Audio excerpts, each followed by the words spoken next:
Kung isa man lang sa aking anak ay nakapagtapos ng batas, law, at pumasa sa bar, maaari siguro pwede kong patakbuhin presidente.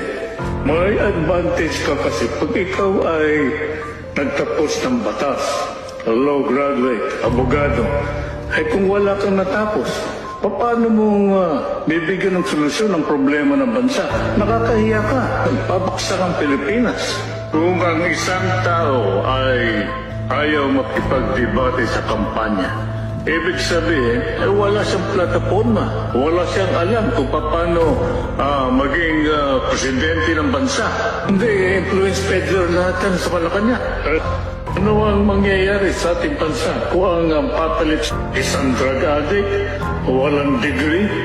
Kailangan ng taong bayan ay isang gobyernong tapat at ang sa ganon ay umangat.